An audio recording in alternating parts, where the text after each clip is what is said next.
Innal hamdalillah wassalatu wassalamu ala Rasulillah wa ala alihi wa sahbihi wa man tabi'ahum bi ihsan ila yaumil qiyamah. Ustaz Rifki Ja'far yang saya cintai karena Allah dan para umahat yang semoga Allah rahmati dan Allah berkahi, dan SDO organizer yang semoga Allah kuatkan di dalam menemani perjalanan dakwah.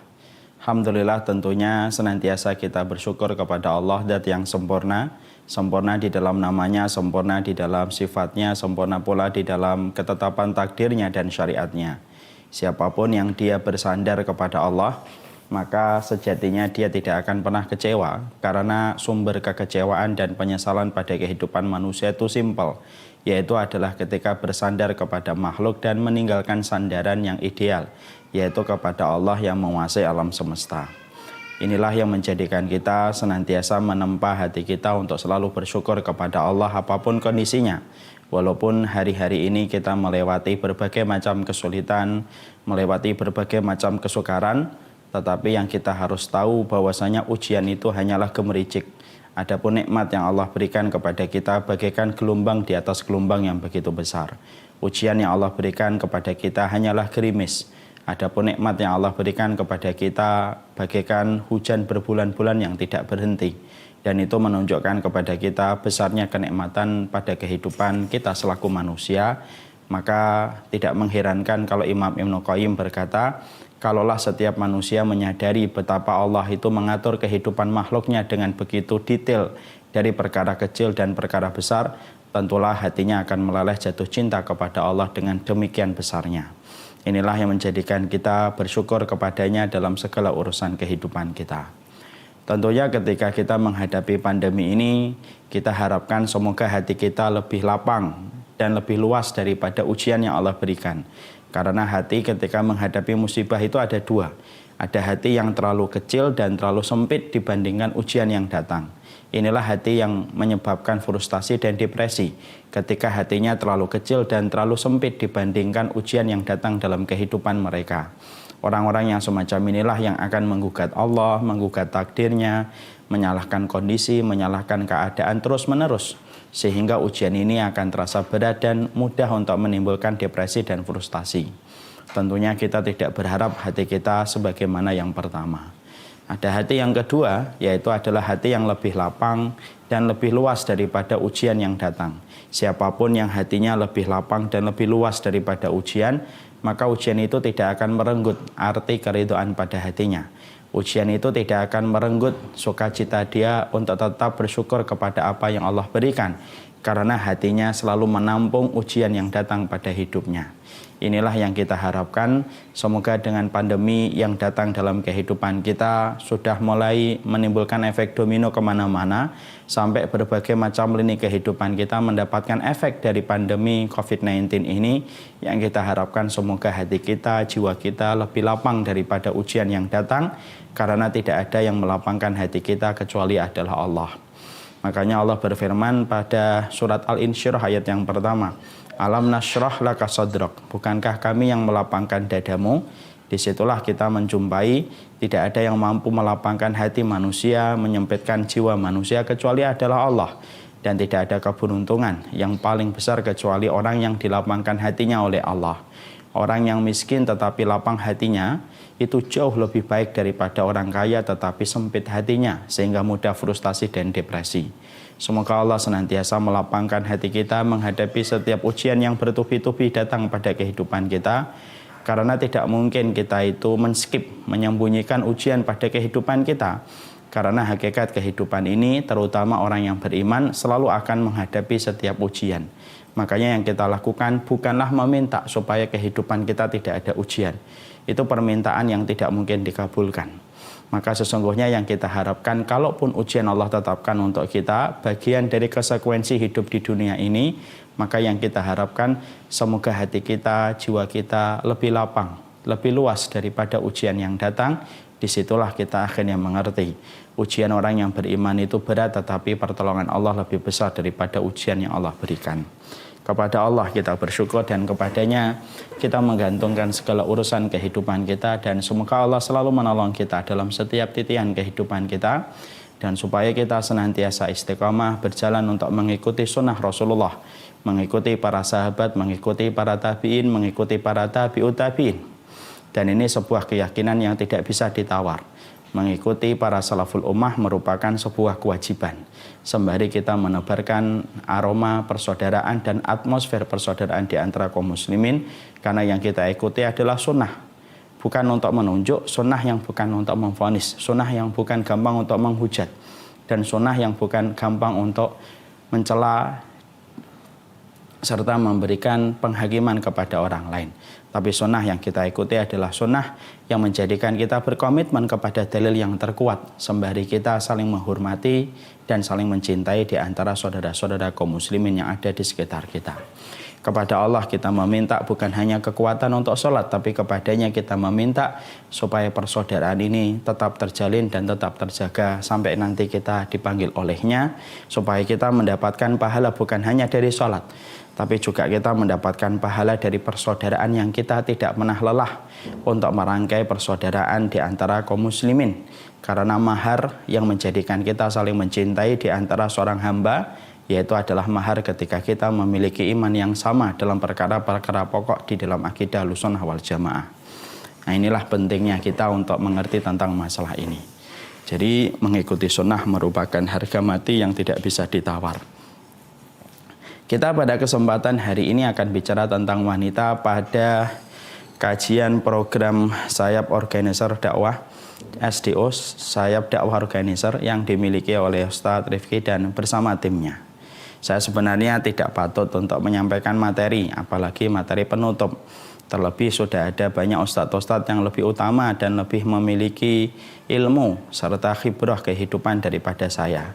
Tetapi memang ada adabnya kalau kita dimintain tolong, maka tidak patut kita untuk menolak satu permohonan yang sudah disampaikan, walaupun sejatinya kita kurang pantas untuk mengisi apa yang dimohonkan. Tetapi saya akan berusaha untuk memberikan nasihat untuk diri saya, dan semoga nasihat ini bermanfaat bagi yang lainnya. Dan kita akan berikan judul, yaitu adalah seorang wanita di dalam kehidupan iman. Mari kita buka dulu dengan sebuah pertanyaan. Kita mulai kajian kita dengan sebuah pertanyaan. Kenapa sih penting membicarakan tentang wanita dalam kehidupan konteks agama? Kenapa di dalam Al-Quran sampai menempatkan surat An-Nisa? Ini menjadi masalah yang cukup penting untuk kita jawab supaya kita paham.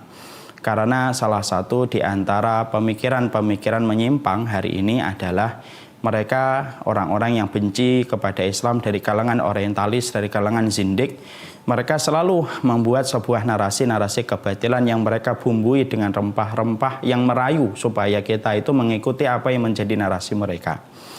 Narasi yang dibuat oleh kalangan orientalis, zindik, sekulerisme, sampai sosialisme adalah mereka selalu mengatakan bahwasanya Islam itu diskriminatif kepada kalangan wanita. Padahal kita tahu tidak ada agama yang paling bijak dan paling mengerti bagaimana merahmati seorang kaum Hawa kecuali adalah Islam. Makanya kita harus jawab, kenapa sih penting harus membicarakan tentang Islam dalam kehidupan konteks agama kita? Maka jawabannya dapat kita peroleh dari salah satu perkataan dalam satu buku yang pernah saya baca. Membicarakan wanita itu sebagaimana membicarakan air dalam peradaban. Artinya bahwasanya ketika kita melihat air itu membentuk peradaban. Kota Bakkah itu tidak akan pernah menjadi kota Mekah sampai hari ini kalau tidak ada air Zam-Zam yang ditemukan oleh Ibunda Hajar ketika mencari air untuk putranya, yaitu adalah Ismail. Dari air Zam-Zam yang memancar, disitulah peradaban itu mulai ada. Sampai akhirnya kita melihat kota Mekah sampai hari ini ketika kita haji ataupun umroh. Disitulah kita paham peradaban itu penopangnya salah satunya adalah air, karena dia kebutuhan pokok dalam kehidupan manusia.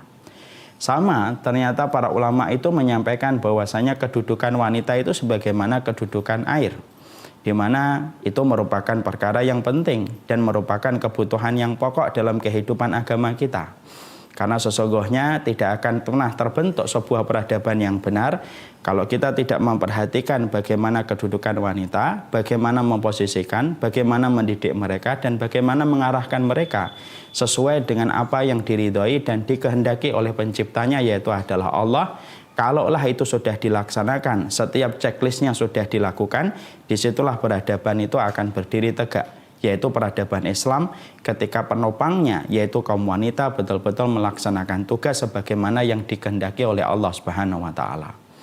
Makanya kita tidak pernah dapati satu agama yang paling detail mengatur kehidupan seorang wanita kecuali adalah Islam. Boleh dibuktikan. Kita tidak pernah menjumpai satu agama yang bertebaran di atas muka bumi ini yang mengatur detail tentang kedudukan wanita dan bagaimana melindungi wanita sebagaimana Islam melindungi wanitanya.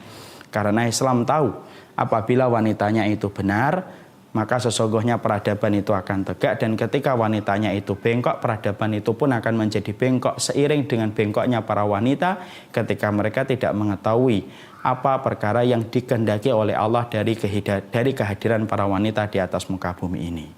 Makanya kita jumpai aturan Islam, aturan sunnah, aturan syariat yang mengatur wanita itu detail.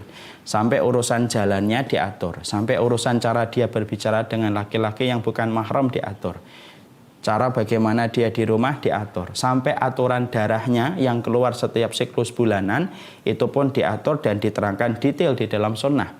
Kapan itu disebut darah haid, kapan itu disebut darah istihadah, kapan itu disebut darah nifas, dan bagaimana berinteraksi dengan darah-darah itu ternyata diterangkan sedemikian detailnya oleh Islam. Kenapa?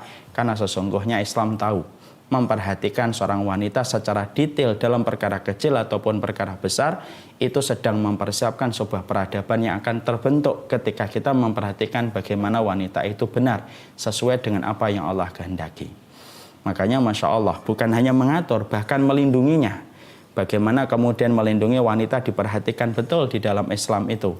Bagaimana wanita ketika kecil, bagaimana wanita ketika besar, bagaimana wanita ketika dia sudah balik, semua diatur. Sampai urusan yang memegang kulitnya pun tidak boleh sembarangan orang memegang kulitnya, kecuali mereka harus memiliki komitmen untuk bertanggung jawab terhadap wanita itu. Makanya perhatikan Islam. Islam itu tidak memperbolehkan seorang wanita apabila dia sudah balik untuk disentuh kulitnya kecuali kepada yang berhak. Dan apabila menyentuhnya, maka kita harus bertanggung jawab. Salah satunya adalah bertanggung jawab kepada keluarganya ketika kita sudah menghalalkan apa yang diharamkan oleh Allah. Ini lebih daripada kerajaan Inggris ketika memberikan protokol keamanan kepada ratu mereka supaya ratu mereka tidak disentuh dengan gampang. Caranya Islam ketika melindungi wanita, Masya Allah, ketika Islam itu memberikan perlindungan kepada wanita, itu lebih daripada negara atau kepada kerajaan Inggris ketika memberikan protokol keamanan kepada Ratu Elizabeth, karena sesungguhnya wanita di dalam Islam itu diperlakukan melebihi Ratu Elizabeth di dalam kerajaannya, karena sesungguhnya wanita di dalam Islam itu memiliki kedudukan yang besar. Dia merupakan air yang membentuk satu peradaban akan menjadi benar ketika wanita ini akan menjadi benar. Makanya Masya Allah, kalau wanita itu Masya Allah, mereka betul-betul melaksanakan semua tugasnya yang Allah berikan dalam kehidupan mereka, maka kehadiran wanita solihah itu sudah membuat bergidik ketakutan para musuh-musuhnya Allah. Makanya saya pernah menjumpai di negara Israel, yang ditakutkan oleh Israel itu bukan hanya Hamasnya, bukan hanya pasukan intifadahnya, tetapi yang ditakutkan oleh Israel itu adalah bagaimana demografi negara Palestina itu luar biasa berkembangnya dengan begitu cepat. Kenapa? Karena salah satu keistimewaan wanita-wanita Palestina itu rahimnya subur. Sehingga mereka jarang sekali memiliki anak cuma satu. Anaknya itu 3, 4, 6, 7, 8, 10. Sehingga kalau kita boleh katakan setiap ada rumah yang dibombardir dengan rudal, mati 2 orang, pada saat detik yang sama lahirlah 6 orang, 7 bayi seketika dalam waktu yang bersamaan.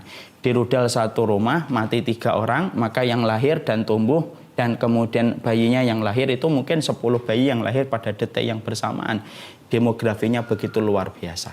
Melebihi Jepang, melebihi Jerman, melebihi Amerika, dan melebihi negara-negara yang lainnya. Dan itu sudah cukup membuat negara Israel ketakutan dengan demografi masyarakat Palestina yang mereka luar biasa ketika mereka itu melahirkan. Saya ketika membaca berita itu, saya kemudian berpikir keras, Masya Allah ya, ternyata wanita itu ketika melaksanakan tugas, yaitu adalah suka melahirkan, itu sudah cukup membuat orang-orang yang benci kepada Islam itu ketakutan. Karena mereka tahu mereka akan menghadapi dengan populasi kaum muslimin yang semakin banyak, dan itu merupakan salah satu tanda kemenangan agama Allah ketika semakin banyak orang itu berduyun-duyun pada agama Allah. Nah, disitulah kita akhirnya paham. Sesungguhnya membicarakan Islam itu kenapa begitu penting? Karena wanita itu adalah air yang membentuk peradaban. Kalau kita ingin membicarakan peradaban di akhir zaman, peradaban yang akan memenangkan kembali agama Allah, peradaban yang akan membawa bendera untuk menjadi pengikutnya Imam Mahdi, sebuah peradaban yang akan mengalahkan Dajjal dan menghinakan Dajjal dan para pengikutnya dari kalangan Yahudi dan kalangan-kalangan musyrikin, tidak ada yang kita harus lakukan kecuali yang paling penting, yaitu adalah bagaimana kita mengkondisikan para wanita supaya lurus fitrahnya sesuai dengan apa yang Allah kehendaki. Karena kalau wanita itu sudah lurus fitrahnya, maka peradaban itu akan menjadi lurus.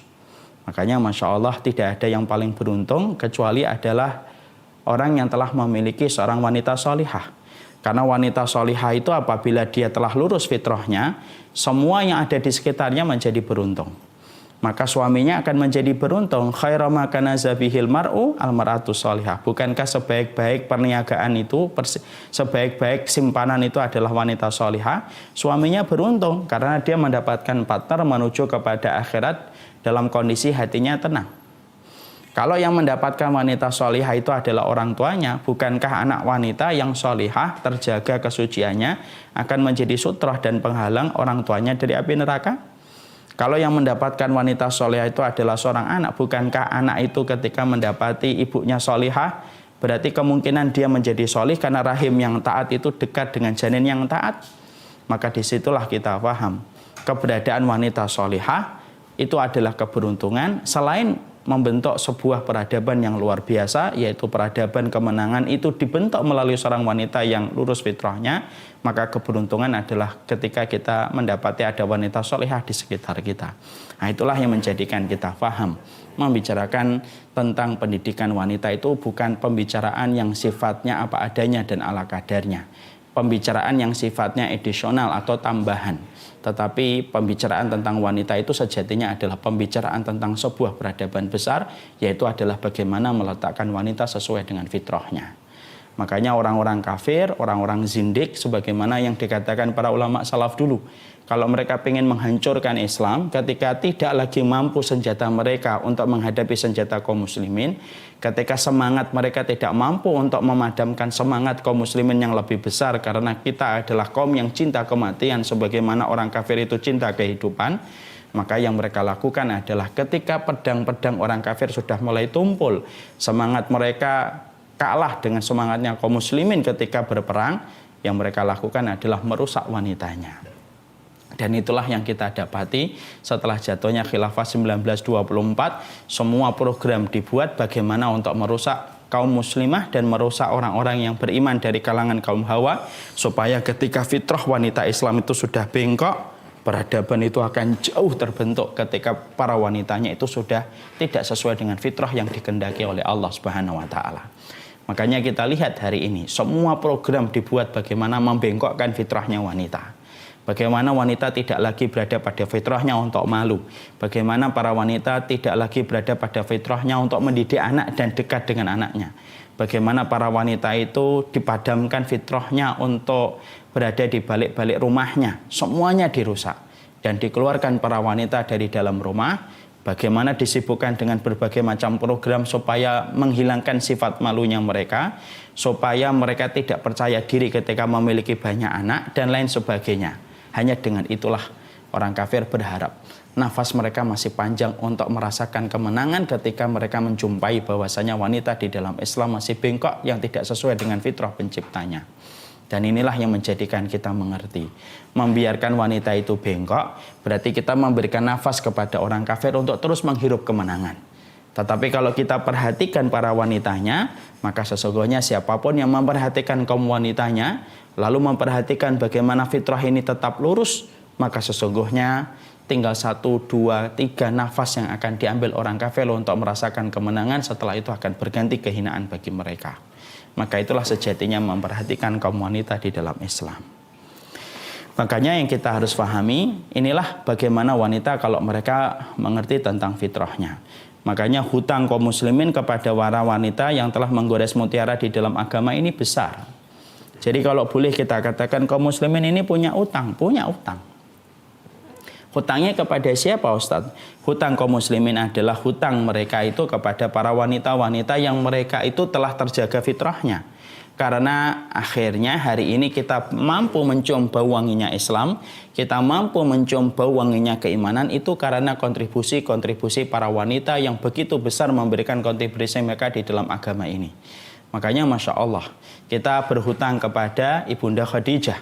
Bagaimana Ibunda Khadijah harta yang beliau tanamkan betul-betul menjadikan berkah pada agama ini sampai tempat kita hari ini yang ribuan kilometer dari tempat lahirnya Rasulullah mampu merasakan syahdunya keimanan karena harta yang ditanam oleh Ibunda Khadijah pada dakwah yang disampaikan oleh Rasulullah.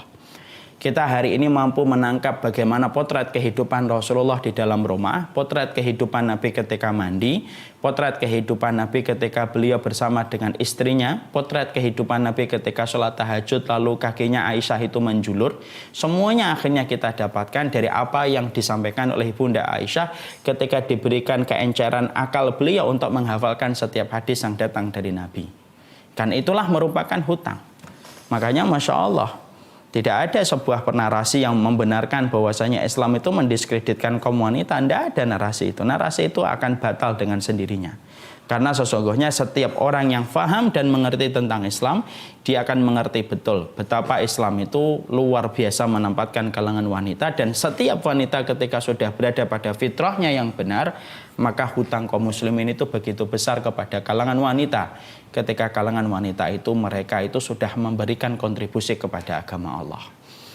Jadi jangan dianggap bahwasanya Imam Malik tidak akan hadir kecuali ada seorang ibu yang menjadi ibunya Imam Malik. Kemudian seorang Imam Ahmad, Imam Syafi'i, Imam Abu Hanifah, Imam Bukhari, mereka tidak akan pernah lahir dan tidak akan pernah ada kecuali karena lahir dari orang-orang yang betul-betul berkomitmen untuk mendidik anak mereka untuk mengerti tentang urusan akhirat mereka.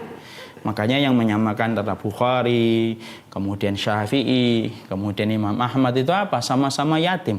Tapi luar biasa, ibu mereka yang mendidik mereka, mengarahkan mereka sampai akhirnya kita menjumpai betapa luar biasanya akhirnya Islam itu berhutang kepada kaum wanita. Karena wanita kalau sudah mengerjakan tugasnya sesuai dengan apa yang Allah kehendaki, kontribusi yang mereka berikan itu layaknya mutiara yang diambil dari dasar lautan berkilau dan menembus ruang waktu, menembus ruang waktu dan ruang jarak ketika mereka telah memberikan kontribusi yang besar kepada agama Allah.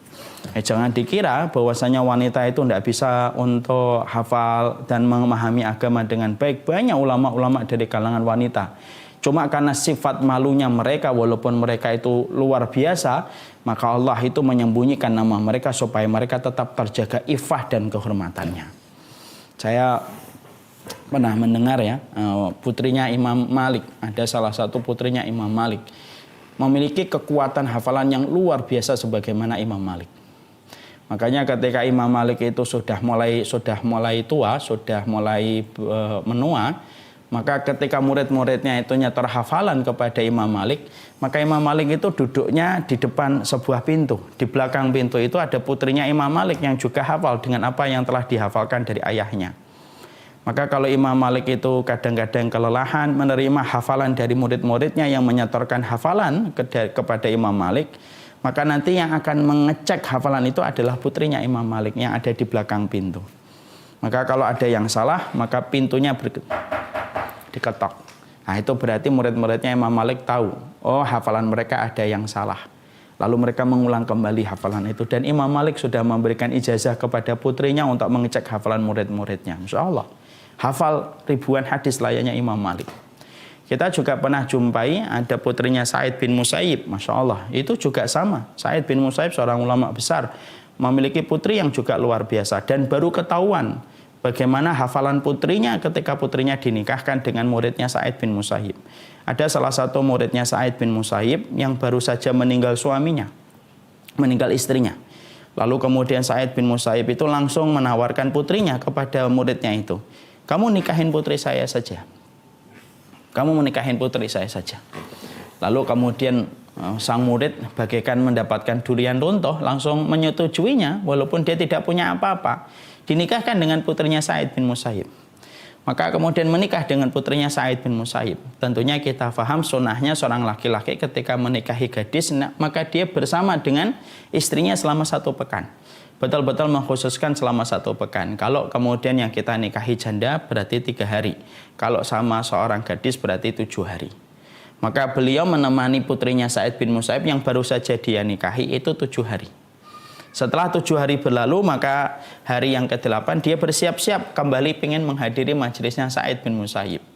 Ketika lagi mempersiapkan itu, tiba-tiba istrinya, putri dari Sa'id bin Musayyib bertanya kepada suaminya, mau kemana kamu? Mau menghadiri kembali majelisnya Sa'id bin Musayyib, bapakmu, untuk menghafalkan hadis. Maka putrinya lalu berkata, sini, semua hadis yang dihafalkan oleh ayah saya hafal insya Allah. Dan itu membuat suaminya itu kaget. Dan itu menunjukkan kepada kita, Masya Allah ya, luar biasa para ulama dulu. Bahkan dari kalangan wanita pun banyak yang menjadi ulama. Cuma Allah menjaga ifah mereka, Allah menjaga kehormatan mereka, Allah sembunyikan nama-nama mereka. Tidak seterkenal nama ulama laki-laki yang memang notabene sesungguhnya laki-laki tidak memiliki sifat malu sebagaimana seorang wanita solehah memiliki sifat malu. Nah, disinilah kita akhirnya paham. Inilah pembicaraan tentang wanita, pembicaraan tentang masalah peradaban, pembicaraan tentang hutang kaum muslimin. Dan hari ini kita berhutang untuk melahirkan kembali anak-anak putri yang kita miliki, mendidik para ibu-ibu yang hari ini hidup bersama dengan kita, supaya mereka memiliki sifat wanita-wanita solihah yang membentuk peradaban sebagaimana para wanita ini telah membentuk peradaban di dalam agama Allah. Karena inilah hutang yang harus dibayar dalam kehidupan kita. Ketika kita ingin mengharapkan peradaban ini tegak, bukan hanya kita memperhatikan dakwah kita, tapi memperhatikan bagaimana memperhatikan kalangan wanitanya, supaya mereka mampu melaksanakan tugas persis sebagaimana tugas yang telah ditetapkan oleh Allah dan Rasul-Nya. Sekarang setelah kita mengerti itu, lalu Allah itu memberikan kepada kita role model yang menjadi imam bagi kaum Hawa. Ya. Nah, kita akan pelajari role modelnya itu terus siapa, Ustadz? Setelah kita mengerti, sesungguhnya ini pembicaraan tentang hal yang besar, maka kemudian tidak ada yang harus kita pelajari, kecuali yang kita pelajari adalah sebuah hadis Nabi Shallallahu Alaihi Wasallam. Ketika Nabi lalu kemudian mengatakan, afdalu nisa'in ahlil jannah Khadijah bintu Khuwailidin, wa Fatimatu bintu Muhammadin, wa Maryamu bintu Imran, wa Asiyatu bintu Muzahim, imra'atu Fir'aun. Maka kemudian tentunya kalau kita sudah membicarakan tentang wanita dengan berbagai macam sepak terjangnya yang luar biasa membentuk peradaban, sampai akhirnya tegaknya kemenangan agama di atas muka bumi ini, sampai terciumnya syahdu iman di dalam hati kita ketika kita mengenal keimanan, berarti kita berkewajiban untuk kembali menghadirkan para wanita-wanita yang membentuk peradaban sebagaimana para wanita dulu telah memberikan kontribusi dengan memberikan anak-anak mereka membentuk peradaban gemilang pada kehidupan agama kita di waktu lampau. Nah, sekarang role modelnya siapa? Lah, role modelnya itulah yang kemudian kita dapati sebagaimana perkataan Rasulullah. Rasulullah tahu wanita ini butuh contoh. Wanita ini butuh role model untuk mereka ikuti. Kalau kemudian kita tidak mengetahui role model bagi kalangan wanita, yang menjadi role modelnya itu nanti pastinya akan jatuh kepada artis Hollywood, artis Bollywood, artis mungkin Korea, yang hanya disukai dan hanya dicintai hanya gara-gara parasnya, tidak lebih daripada itu. Makanya kemudian Rasulullah 1400 tahun yang lalu sudah memberikan role modelnya. Ini loh role modelnya yang harus kita ikuti, kita ambil apa pelajaran yang ada pada kehidupan mereka, supaya kaum wanita itu mengerti apa yang sejatinya harus mereka ikuti, supaya membentuk bagaimana mereka menjadi wanita yang akan menapaktilah sebagaimana para wanita-wanita ini telah diceritakan oleh Nabi menjadi penduduk surga. Dan Rasulullah SAW sudah menyampaikan ada 4 wanita penduduk surga yang disampaikan oleh Rasulullah. Bukan berarti 4 ini, karena termasuk Ibunda Aisyah itu juga salah satu wanita surga. Nanti kita akan ceritakan. Makanya kemudian yang kita jumpai di sini Rasulullah SAW lalu menyebutkan 4 role model yang menjadi imam bagi kaum Hawa itu 4. Yang pertama yang disebutkan oleh Nabi, Khadijah bintu Khuwailidin. Khadijah bintu Khuwailid. Yang kedua, Fatimah bintu Muhammad. Yang ketiga, Imran, yaitu adalah Maryam bintu Imran. Yang keempat adalah Asiyah Asiyah bintu Muzahim. Dan ini merupakan 4 yang menjadi role model kehidupan para wanita. Nah, sekarang kita bahas 4 role model ini telah disampaikan oleh Rasulullah di dalam hadis yang sahih. Sekarang mari kita bedah supaya kemudian kita mampu mendiagnosa di antara 4 wanita yang telah dijamin oleh Nabi dengan surga bagi kehidupan akhirat mereka, apa sifat yang memantaskan mereka itu masuk surga. Apa sifat yang sejatinya menjadikan mereka itu diridhai oleh Allah Subhanahu wa taala? Karena mengetahui tentang 4 sifat wanita ini pada dasarnya nanti masing-masing dari kita itu akan mengerti kita ini dimudahkan yang mana. Karena saya yakin mungkin ada di antara ibu-ibu ada yang mirip dengan kisahnya Maryam. Ada yang mirip dengan kisahnya Asiyah, ada yang mirip dengan kisahnya Khadijah, ada yang mirip dengan kisahnya Fatimah. Dan kita tidak bisa untuk kemudian mengharapkan wanita. Saya juga tidak mengharapkan ideal banget bahwasanya seluruh peserta itu nanti sebagaimana 4-4-nya ini. Enggak. Tapi wanita ini memiliki karakteristik yang berbeda-beda. Tetapi walaupun karakteristik mereka itu berbeda-beda, mereka tetap mendapatkan tiket untuk mendapatkan surganya Allah. Dan kita membahas 4 ini ditambah dengan Ibunda Aisyah supaya kemudian kita mengerti pada bagian mana kita itu nanti akan mencontoh yang betul-betul sesuai dengan kondisi dan keadaan kita. Sekali lagi saya sampaikan, innallaha qasamal a'mal kama qasamal arzak. Imam Malik itu berkata sesungguhnya Allah itu membagi amal sebagaimana Allah itu membagi rezeki. Dan pada amal-amal yang nanti kita kemudian sampaikan pada karakteristik-karakteristik yang nanti kita akan pelajari dari masing-masing wanita yang telah mendapatkan legitimasi surga dan telah mendapatkan tiketnya ke surga, kita ini mirip yang mana sih? Supaya betul-betul kita mampu untuk memantaskan diri kita sebagai salah satu wanita yang mirip dengan orang-orang yang telah dijadikan oleh Allah sebagai role model bagi kalangan kaum wanita, yaitu kaum Hawa. Maka inilah yang menjadikan kita ingin membahas sederhana. Sebenarnya role modelnya kehidupan 4 wanita ditambah dengan Aisyah yang dimiliki oleh Islam itu apa saja yang kita harus pelajari supaya kita memahami. Maka yang pertama, sekarang kita melihat yang pertama yang disebutkan Nabi adalah Khadijah binti Khuwailid. Ada yang mengatakan penyebutan ini menunjukkan urutan keutamaan. Ada yang berkata semacam itu di antara para ulama. Ada yang mengatakan penyebutan kata Khadijah yang pertama tidak menjadikan itu menjadi urutan keutamaan. Karena urutan 4-4-nya itu utama. Nah sekarang kita urutkan sesuai dengan apa yang disampaikan dan disabdakan oleh Rasulullah di dalam kalamnya. Yang pertama, Khadijah binti Khuwailid. Sekarang mari kita lihat Khadijah binti Khuwailid. Saya tidak membahas tentang sirahnya Ibunda Khadijah. Karena kalau kemudian kita membahas tentang sirahnya tentunya sangat panjang sekali dan kita membutuhkan waktu khusus. Kita akan mengambil beberapa kisah yang sangat terlihat dan sangat kuat dalam karakternya Ibunda Khadijah. Dan itu untuk mendiagnosa diri kita apakah kita memiliki sifat itu ataukah tidak. Dan kita tahu bahwasanya Ibunda Khadijah merupakan wanita yang dinikahi oleh Rasulullah yang pertama kali. Seorang janda dengan anak 2 dengan memiliki keistimewaan yang telah dicatat oleh para ulama dengan tinta emas. Untuk menggambarkan bagaimana sih kekuatan Ibunda Khadijah. Sampai Allah itu memberikan salam, sampai Rasulullah pun sampai kemudian Malaikat Jibril pun memberikan salam. Bisa nggak kita bayangkan ada seorang wanita berjalan di atas rendahnya dunia. Dia dalam kondisi masih menghirup nafas, tetapi Allah sudah memberikan salam dan Malaikat Jibril sudah memberikan salam. Kita bisa bayangkan ini. Inilah kedudukan wanita yang sejatinya. Puncak karirnya wanita itu adalah ketika mendapatkan keridhaan dari Allah. Jadi puncak karirnya wanita bukanlah mereka di kantor, puncak karirnya wanita bukanlah ketika mereka menjadi presidir, bukanlah ketika mereka S3, bukan itu. Puncak dari karirnya seorang wanita itu kalau sudah mendapatkan keridhaan dari Allah, persis sebagaimana yang pernah dilalui oleh Ibunda Khadijah ketika Nabi mengabarkan kepada Khadijah bahwasanya Allah itu memberikan salam, hatta Malaikat Jibril pun memberikan salam kepada Ibunda Khadijah. Nah sekarang apa sih karakteristiknya Ibunda Khadijah yang dibahas oleh para ulama sirah? Setidaknya ada 4 yang sangat kelihatan dari Ibunda Khadijah. Yang tentunya ini menjadi role model kehidupan seorang ibu ketika mereka memiliki keluarga bersama dengan suaminya dan anak-anaknya. Yang pertama, Ibunda Khadijah itu merupakan salah satu wanita yang pertama kali masuk Islam. Berarti ini menunjukkan bahwasanya keutamaan yang luar biasa dari Ibunda Khadijah. dan keutamaan yang mengikuti Ibunda Khadijah. Kita tentunya bisa memahami ya, Ibunda Khadijah bukan wanita yang ditakdirkan menghafalkan hadis dari Nabi. Mungkin banyak yang bertanya, kenapa yang menghafalkan hadis dari Nabi itu Ibunda Aisyah? Kenapa tidak Khadijah binti Khuwailid? Ya, padahal beliau lebih lama bersama dengan Rasulullah. Harusnya ketika Nabi di Mekah itu banyak hadis yang harusnya disampaikan oleh Khadijah binti Khuwailid. Nah, ini ada salah satu jawaban dari para ulama.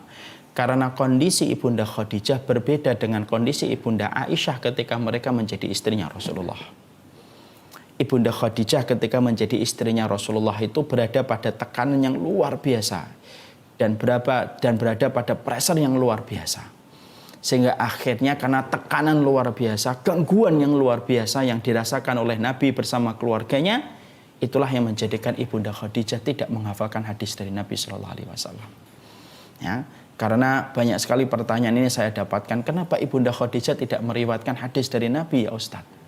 Karena tugas yang diberikan oleh Nabi, tugas yang diberikan Allah, tugas yang diberikan Rasul kepada Ibunda Khadijah itu adalah tugas bagaimana beliau itu membantu dan mendukung Rasulullah, bagaimana kemudian bersabar ketika melewati ujian yang datang bertubi-tubi kepada kehidupan dakwahnya Nabi.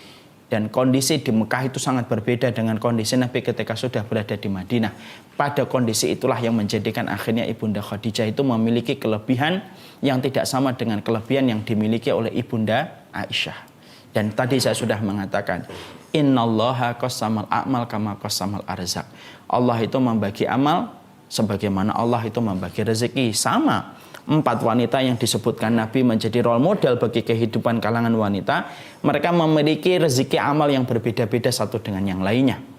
Di mana kemudian ketika kita mengetahui itu, maka kita akan mengerti dan bijak menyikapi antara diri kita dan teman-teman kita, yang tentunya rezeki amalnya itu semuanya tidak sama dengan kita.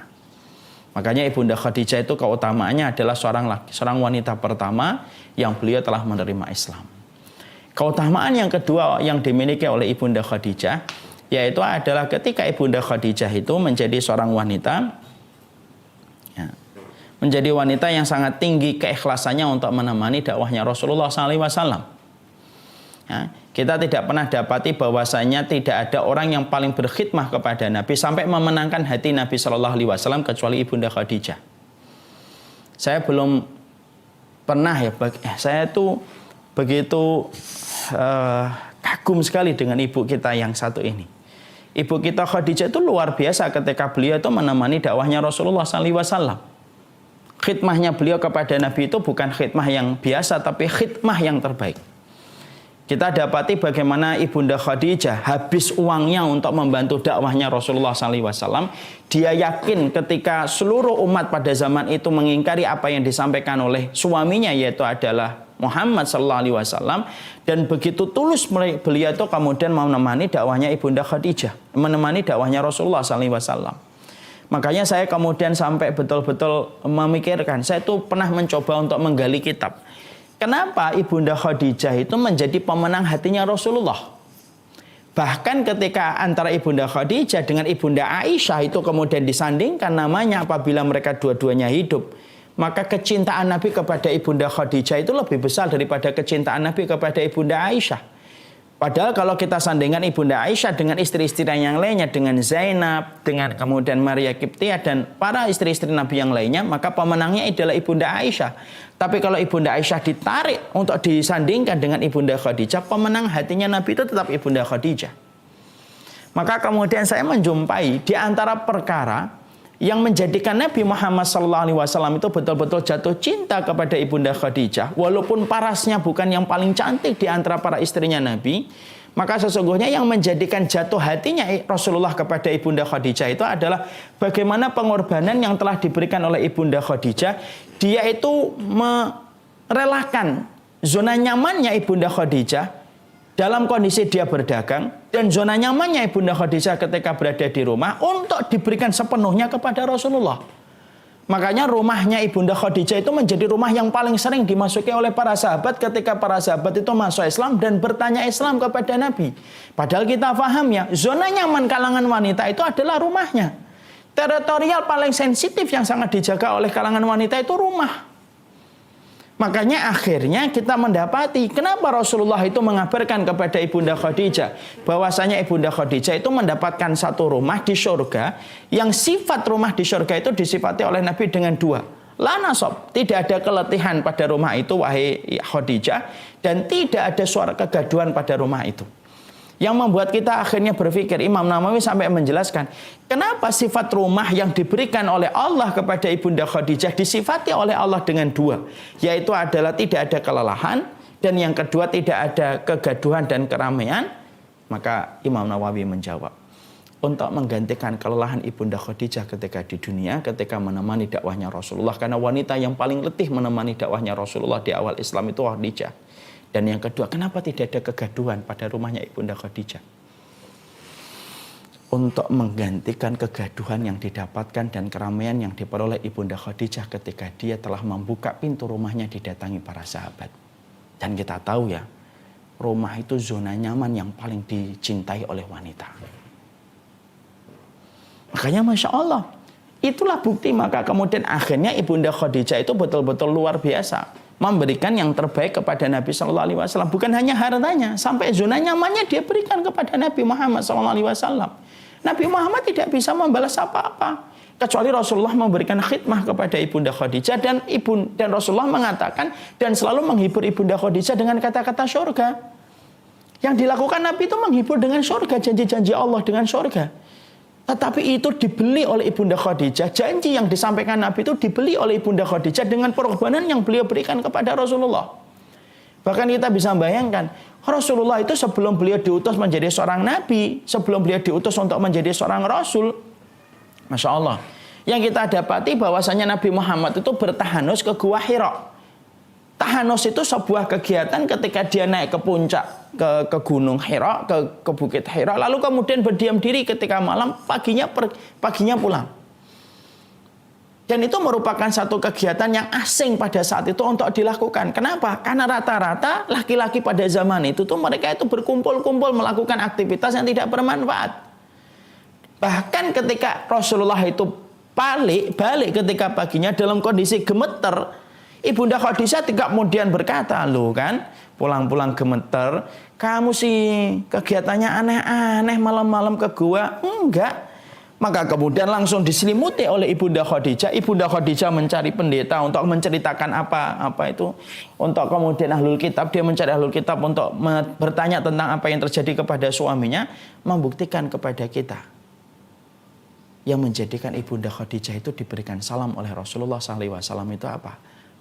Pengorbanan dan ketulusan beliau mendampingi Rasulullah sampai memberikan zona nyaman yang dia miliki, perdagangan, rumahnya, dan semua yang dia miliki itu diberikan total kepada Rasulullah SAW. Dan itulah yang menjadikan Allah membeli perniagaan itu dengan surga. Makanya saya itu berulang-ulang sering saya menyampaikan, kalau kita berbuat baik kepada suami kita karena mengharapkan kebaikan suami kita, mungkin kita akan sering kecewa. Tapi kalau kita berbuat baik kepada suami kita karena kita tahu di balik suami kita ada surga, itulah sejatinya mereka yang meneladani sikapnya Ibunda Khadijah ketika menemani dakwahnya Rasulullah SAW. Makanya pantas putri-putrinya beliau itu rata-rata bergelar dengan kabar-kabar surga yang dijanjikan oleh Rasulullah SAW. Dan putri-putrinya Ibunda Khadijah itu putra-putrinya dalam kondisi salih dan dalam kondisi salihah. Karena apa? Keberkahan dari seorang wanita yang tidak pernah putus untuk mengharapkan ridho dari suaminya yang bernama Muhammad bin Abdullah. Makanya akhirnya kita dapati sekualitas kayak Fatimah yang juga menjadi wanita di surga. Itu karena didikan seorang wanita surga, akhirnya seorang wanita surga yang bernama Fatimah.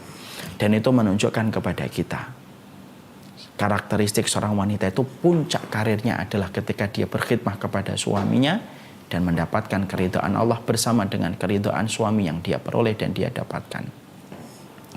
Ibu-ibu, pernah ibu-ibu mendengar salah satu video saya yang sering saya sampaikan dalam satu kesempatan? Ada seorang wanita yang bertanya dan curhat kepada salah satu syekh, salah satu guru. Wanita itu berkata kepada syekh tersebut, dia berkata, saya punya anak 2. Tetapi anak saya yang pertama itu nakalnya luar biasa dan susah untuk dikendalikan dan susah untuk diatur. Anak saya yang kedua begitu santun, begitu baik dan mudah untuk diarahkan. Syekh ketika mendapatkan curhatan itu, Syekh itu kemudian berkata begini, boleh saya bertanya tentang kehidupan rumah tanggamu? Boleh ya Syekh, silahkan. Apa yang kau ingin tanyakan dari saya? Supaya saya bisa mendapatkan jawaban dari pertanyaan saya. Syekh itu berkata, bagaimana kondisimu dengan suamimu pertama kali ketika kamu memiliki anak yang pertama? Maka kemudian sang wanita itu jujur, karena ingin mengharapkan jawaban. Dia berkata, saya ketika memiliki anak yang pertama, kondisi kami ketika baru nikah, banyak sekali gesekan, banyak sekali pertengkaran yang membuat kami dalam kondisi betul-betul luar biasa dalam pertengkaran kami. Dan terus terang akhirnya pertengkaran itu mengecewakan dia dan mengecewakan saya tentunya. Lalu kemudian akhirnya sang Syekh melanjutkan pertanyaannya. Saya lanjutkan dengan pertanyaan yang kedua. Bagaimana kondisimu ketika memiliki anak yang kedua? Waktu saya memiliki anak yang kedua, Masya Allah, saya sudah mendapati bagaimana kondisi saya banyak sekali kemudian berbuat baik kepada suami saya.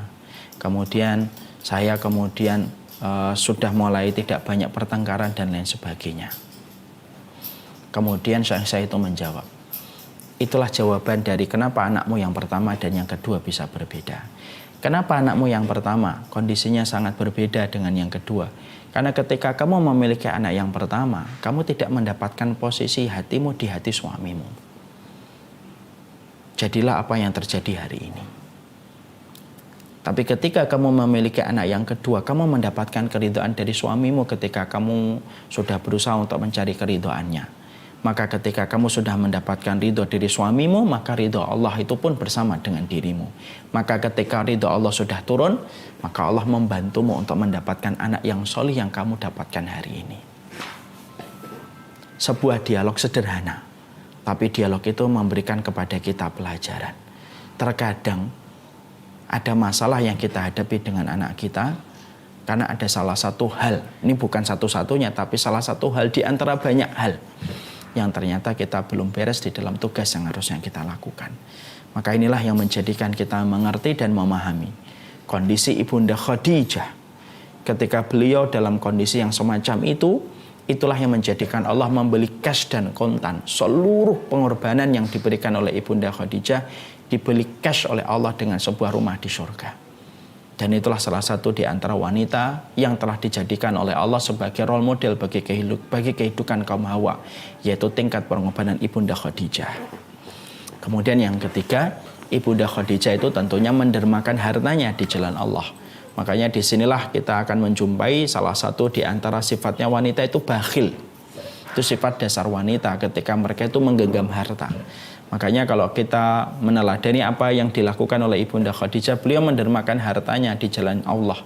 Dan sampai habis harta yang beliau miliki dan beliau peroleh selama perniagaan yang beliau lakukan sebelum menikah dengan Rasulullah Shallallahu Alaihi Wasallam.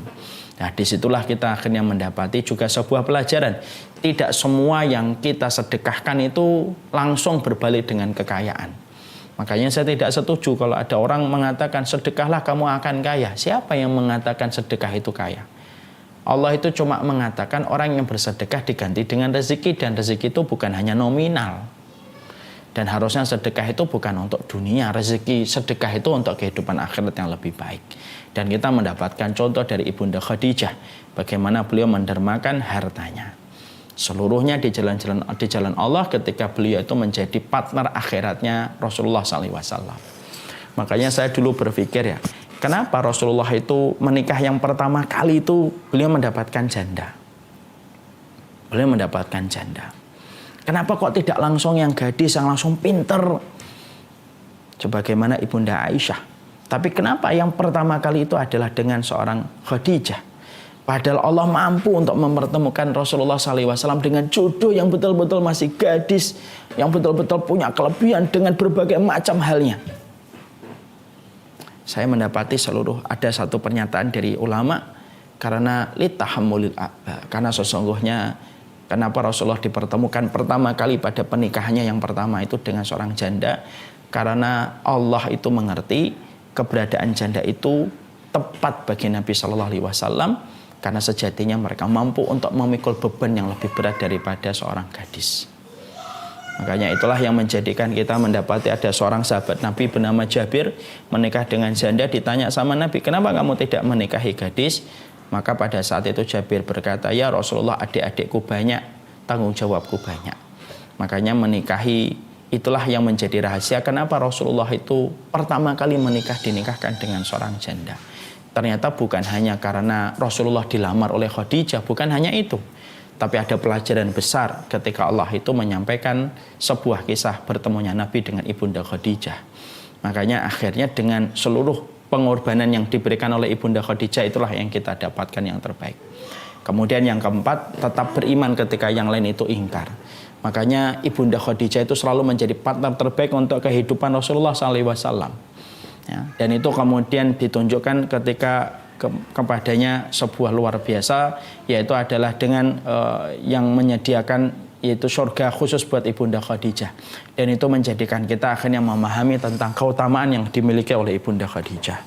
Berarti kalau boleh kita ringkaskan, role model kehidupan kaum wanita yang pertama adalah Ibunda Khadijah. Itu sangat kuat bagaimana Ibunda Khadijah mendapatkan kedudukan dan mendapatkan tempat di hatinya Rasulullah SAW. Bagaimana pengabdiannya, pengorbanannya luar biasa. Bagaimana beliau merelakan zona nyamannya beliau ketika menikah dengan Nabi. Karena beliau tahu menikah dengan Nabi itu bukan untuk kesenangan. Beliau tahu betul ketika menikah dengan Nabi itu bukan untuk mendapatkan sukacita. Tapi menikah dengan Rasulullah itu sebuah jalan baginya untuk mendapatkan ridhonya dari Allah.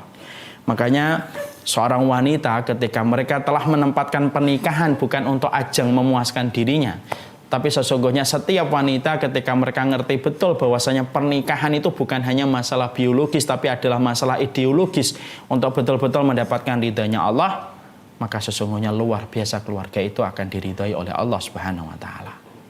Nah, itulah yang kita jumpai dari keberadaan Ibunda Khadijah. Sekarang mari kemudian kita lihat berikutnya, karakternya Ibunda Maryam. Tentunya kita mengetahui bahwasanya Ibunda Maryam itu merupakan salah satu wanita yang dimiliki oleh Islam yang memiliki keutamaan besar. Disucikan oleh Allah Subhanahu wa Ta'ala. Sampai Imam Ibnu Katsir itu berkata, sesungguhnya Allah mensucikan Ibunda Maryam itu sampai Allah sucikan, sampai Allah tidak jadikan Ibunda Maryam siklus bulanan kecuali 2 atau 3 kali seumur hidupnya. Setelah itu tidak pernah beliau siklus bulanan. Kenapa? Wa tahharaki. Karena Allah yang mensucikan Ibunda Maryam bintu Imran. Untuk kemudian betul-betul Allah cintai. Tidak ada wanita yang paling Allah cintai pada zaman itu kecuali adalah Ibunda Maryam. Jadi bukan Mona Lisa, bukan siapapun yang menjadi role model, tetapi sesungguhnya itulah Ibunda Maryam. Salah satu di antara keutamaan yang dimiliki oleh Ibunda Maryam itu apa? Menjaga kesuciannya. Seorang wanita yang sangat terjaga kesuciannya. Makanya kalau kemudian kalangan wanita hari ini kita dapati kalau dari kecilnya sudah terjaga kesuciannya, baru balik sudah memiliki rasa malu, tidak mau kelihatan itu ujung rambutnya oleh orang lain. Milikilah bahwasanya anak kita kalau sudah memiliki sifat semacam itu, berarti itulah wanita-wanita yang memiliki keserupaan dengan Ibunda Maryam. Pernah nggak kita jumpai anak kita kemudian minta turun atau kemudian hanya untuk membetulkan jilbabnya, minta diberhentikan motornya, itu beruntung bapaknya kasih waktu supaya anaknya membereskan kerudungnya, walaupun yang kelihatan cuma 3-4 rambut. Kenapa? Berarti wanita itu memiliki keutamaan sebagaimana keutamaan Ibunda Maryam yang sangat menjaga kesuciannya. Ya. Dan sesungguhnya menjaga aurat dan menjaga kesucian itu merupakan salah satu di antara identitas wanita-wanita surga. Ingatkah kita salah satu wanita surga yang pernah diceritakan oleh Nabi Shallallahu Alaihi Wasallam, seorang wanita budak hitam yang terkena penyakit ayan, yang meminta kepada Nabi supaya disembuhkan oleh Nabi dengan doanya. Lalu Nabi memberikan 2 opsi, in syi'ta da'auti.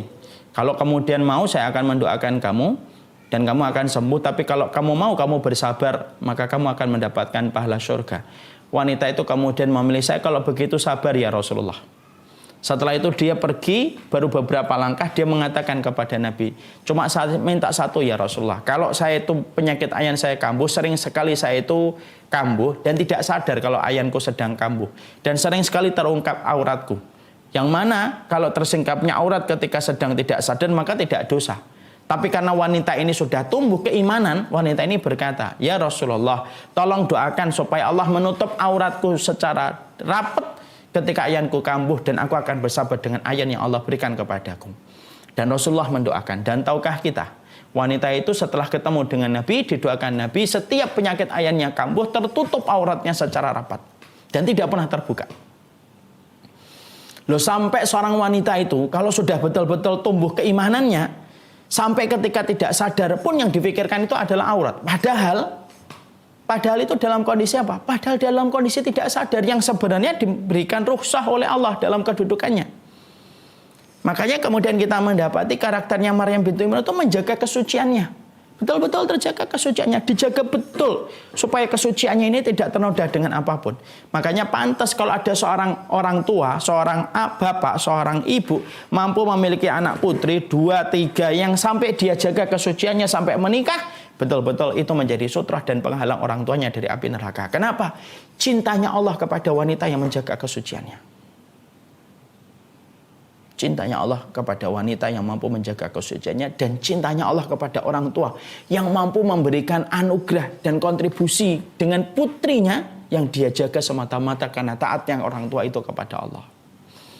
Ya, makanya sangat menjaga kesucian ini sangat tergantung bagaimana pola kehidupan rumah tangga, terutama kehidupan ayah dan ibunya, terutama kehidupan bapak dan ibunya.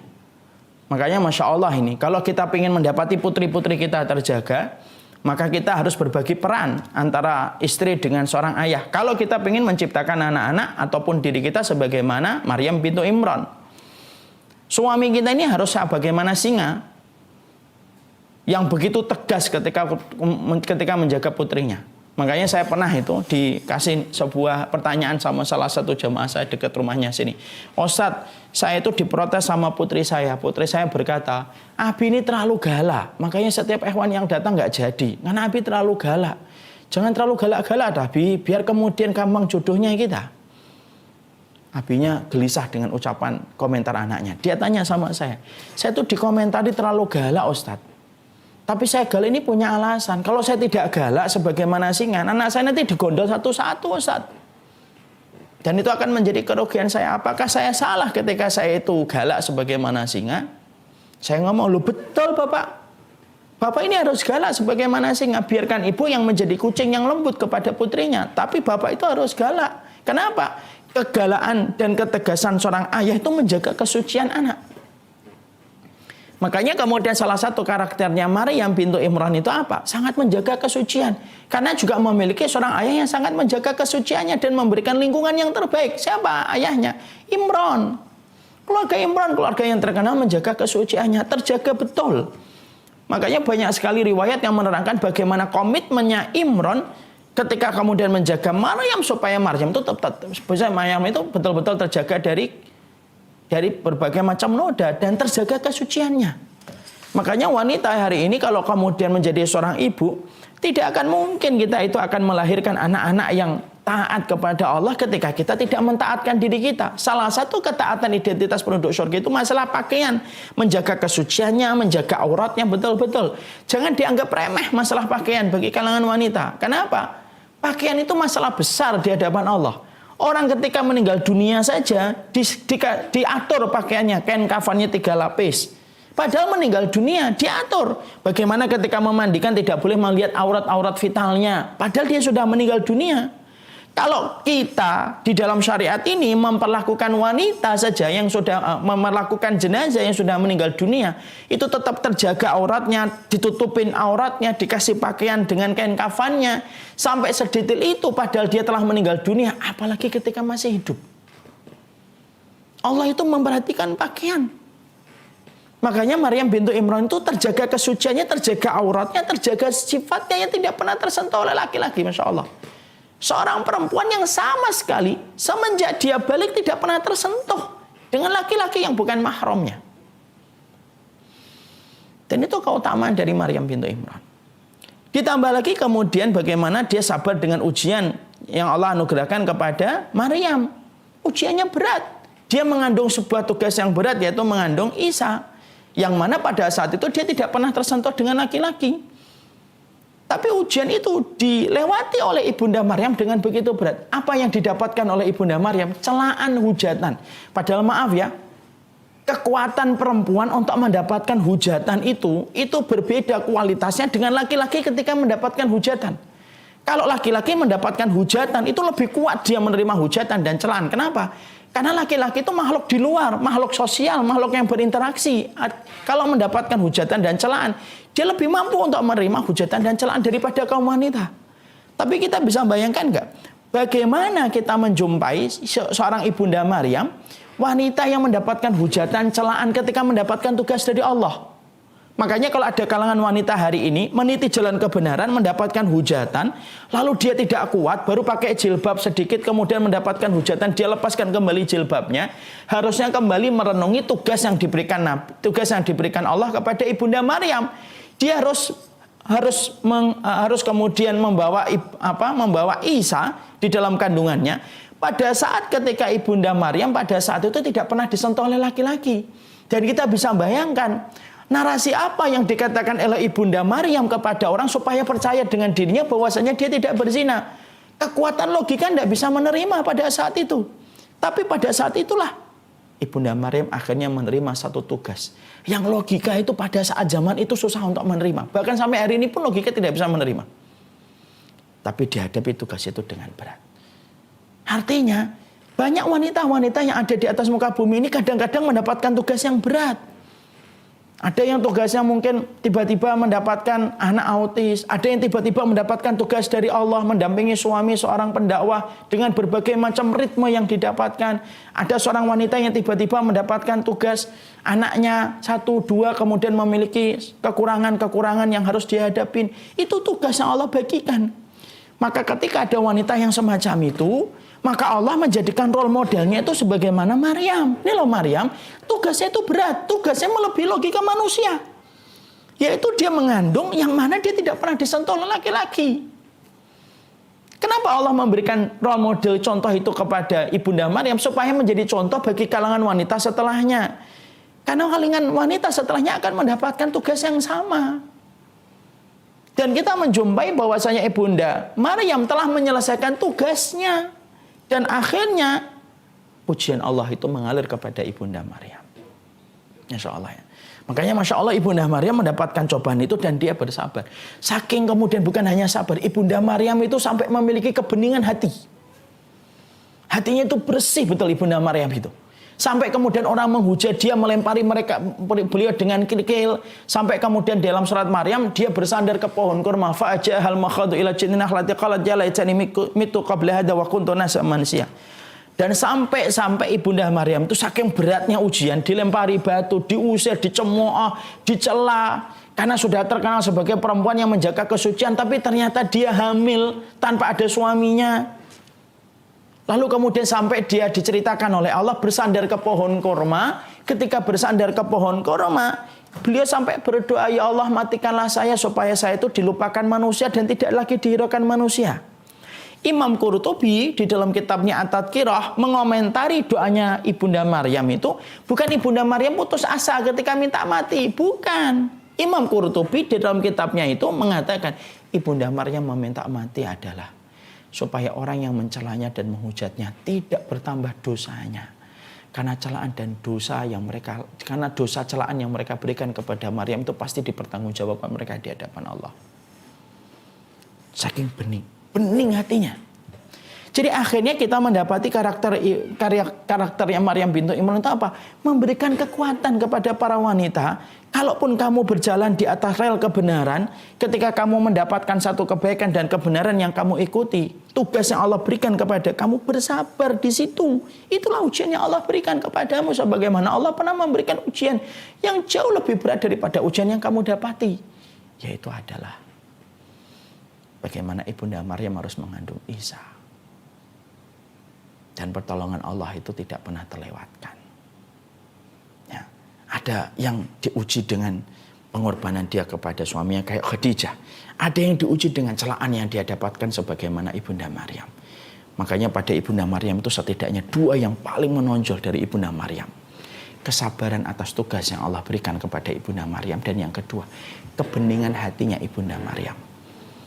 Sampai dia rela mati supaya orang itu tidak bertambah dosanya ketika menambah hujatan dan celaan kepada dirinya. Nah, itulah yang kita dapati dari Ibunda Maryam.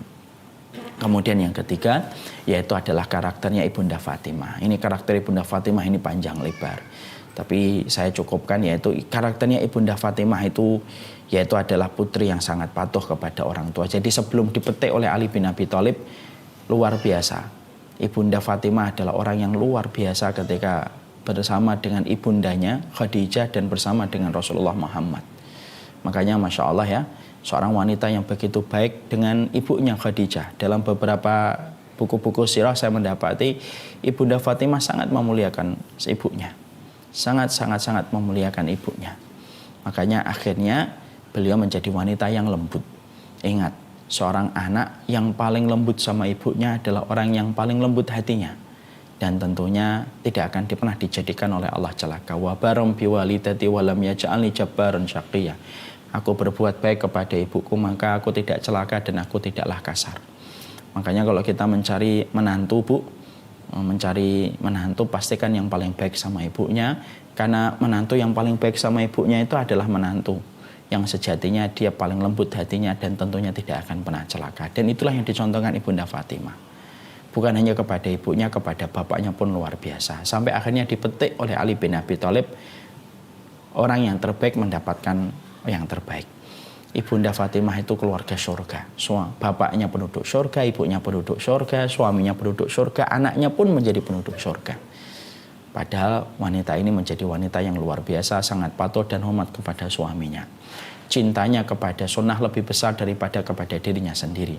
Makanya kan beliau pernah meminta pembantu kepada Nabi, tetapi justru Nabi berkata, maukah aku tunjukkan kepadamu sesuatu yang lebih baik daripada seorang budak? Ucapkanlah kalimat-kalimat takbir, tahmid. Yang sejatinya kalau kita minta pembantu meringankan beban pekerjaannya kok. Tapi justru diberitahukan oleh Rasulullah dengan zikir. Disitulah kita akhirnya mendapati satu perkataan emas dari para ulama. Wahai wanita, kurangilah kesenanganmu di dunia, supaya bertambah kesenanganmu di akhirat. Sekali lagi, kurangilah kesenanganmu di dunia, supaya bertambah kesenanganmu di akhirat. Nah, itulah yang menjadikan akhirnya kita mendapati karakternya Fatimah. Jadi kalau seorang wanita role modelnya itu adalah ya baik sama orang tuanya, sabar terhadap orang tuanya. Saya menyampaikan, Bapak dan Ibu, sesungguhnya orang tua kita itu terkadang belum sama persepsinya sebagaimana yang kita pelajari. Tapi Allah jadikan orang tua kita terkadang tidak sama dengan apa yang kita pelajari. Karena disitulah Allah ingin memberikan pelajaran supaya kita mendapatkan dan memetik arti kesabaran ketika kita berinteraksi dengan mereka. Kemudian yang keempat, karakternya Asiyah. Karakternya Asiyah ini Masya Allah ya, tentunya ada beberapa yang menjadi role model dalam kehidupan Asiyah. Keyakinannya kuat mempertahankan akidah. Wanita ini tidak tergiur dengan kedudukan harta, kemewahan. Padahal suaminya itu kaya raya. Harusnya dia termasuk hak sosialita dalam kehidupan rakyat Mesir. Tapi beliau tidak pernah ikut pada kegiatan yang sifatnya itu sia-sia. Wanita ini jangan dikira Asiyah itu lembut betul. Padahal suaminya keras. Nah, disitulah kita kadang-kadang mendapati banyak suami kadang-kadang lembut mendapatkan istri yang keras, banyak istri yang lembut tapi mendapatkan suami yang keras. Itu salah satu harmonisasi dalam kehidupan. Tapi yang paling luar biasa yang kita petik dari pelajarannya Asiyah itu apa? Walaupun dia suaminya adalah Fir'aun, itu tidak memadamkan dan tidak melewatkan surga untuknya. Kan banyak kan wanita hari ini kalau mereka menikah gitu, ternyata suaminya tidak sesuai dengan ekspektasi dia, lalu kemudian dia menyalahkan kondisi suaminya. Saya tidak bisa masuk surga gara-gara suami saya begini. Padahal Masya Allah ya, dari kisahnya Asiyah itu kita akhirnya mendapati Asiyah itu hidup pada satu keluarga yang tidak ideal. Suaminya mengaku sebagai Tuhan yang paling tinggi. Tapi itu pun tetap bisa menjadikan seorang ibunda Asiyah mendapatkan ridhonya Allah di tengah keimanan yang dia miliki kepada apa yang dibawa oleh putra angkatnya, yaitu adalah Musa. Ya, banyak wanita hari ini mendapatkan cobaan dari suaminya. Ada suaminya yang berzina, ada suaminya yang minum alkohol, ada suaminya yang tidak mau belajar agama sama sekali. Maka disitulah Kalau ada wanita-wanita yang sedang ditakdirkan mendapatkan pasangan hidup yang membawa duri, yang membuat kita terluka, mari belajarlah sebagaimana kisahnya Asiyah ketika melewati badai, bukan hanya gelombang, melewati badai dari suaminya. Tapi tetap surga tidak terlewatkan untuknya, karena dia tahu bagaimana memposisikan dirinya di hadapan Allah Subhanahu wa Ta'ala. Nah, ini cukup panjang, tapi qadarallahu ma yasha, masih ada beberapa poin sebenarnya yang lainnya yang sudah saya buat, tapi qadarallah waktunya sangat terbatas. Sudah jam 11:15. Waktu yang diberikan kepada saya itu 1,5 jam bersama dengan tanya jawab. Nah, setidaknya walaupun baru membahas separuhnya, kapan-kapan mungkin separuhnya akan dibahas sama Ustadz Rifki, tapi disinilah kita akhirnya paham role model kehidupan kaum Hawa itu sebenarnya 4, yaitu yang pertama, ikutilah sebagaimana kisahnya Khadijah binti Khuwailidin. Ya, kemudian yang kedua yaitu adalah kepada Maryam bintu Imran, kemudian Fatimah bintu Muhammad, lalu kemudian Asiyah binti Muzahim, dan ditambah dengan Aisyah binti Abi Bakar. Dan Aisyah itu menjadi salah satu wanita surga karena kontribusi bagaimana khidmahnya kepada ilmu agama ketika beliau menghafalkan hadis-hadis dari Rasulullah SAW dan menjadi pemenang cintanya Nabi setelah Khadijah radhiyallahu anha. Luar biasa, kalaulah setiap para wanita meneladani role model yang telah digariskan oleh Allah, tentunya kita tidak akan butuh figuran dan tidak akan pernah butuh role model imitasi yang hanya bisa memperlihatkan sebuah perkara fisik tetapi kropos di dalamnya yang tidak memperlihatkan apa-apa. Dan setiap wanita itu ditakdirkan pada masing-masing rezeki amalnya beda-beda. Saya yakin ibu-ibu yang ikut pada Mother School kali ini karakternya beda-beda. Ada yang karakternya mungkin sedang Allah jadikan benang merahnya kayak Asiyah bintu Muzahim. Ada di antara ibu-ibu yang benang merah kehidupannya itu hampir mirip dengan kisahnya Khadijah. Ada yang di antara ibu-ibu itu yang benang merahnya itu dikaitkan sebagaimana kehidupan Fatimah bintu Muhammad. Ada yang benang merahnya itu kayak Maryam bintu Imran. Nah, setidaknya pada rezeki amal itu kita tahu, saya itu lebih mirip yang mana. Dikaji supaya kita bisa menjadi role model kehidupan seorang wanita yang sejatinya. Sekali lagi, kalau seorang wanita telah ada dalam satu pusaran kehidupan, maka seluruh yang ada di sekitarnya itu menjadi beruntung. Suaminya menjadi beruntung, orang tuanya menjadi beruntung, anaknya juga paling beruntung, saudaranya pun beruntung. Karena keberadaan wanita itu ibarat tanah yang subur. Apapun yang ditaruh di tanah yang subur akan menjadi buah yang manis yang dipetik setiap saat. Wallahu a'lam bishawab. Hanya separuh dari materi yang sudah disiapkan, tapi qadarallahu ma yasha. Semoga Allah memberikan keberkahan untuk kita. Pada separuhnya nanti insya Allah akan dikaji bersama dengan ayah kita, bapak kita, suami dari istrinya beliau, Ustadz Rifki Ja'far Thalib, insya Allah. Barakallahu fiik, ini yang dapat saya sampaikan. Semoga kita terus memancarkan air-air yang akan membentuk peradaban gemilang dalam kehidupan agama Allah.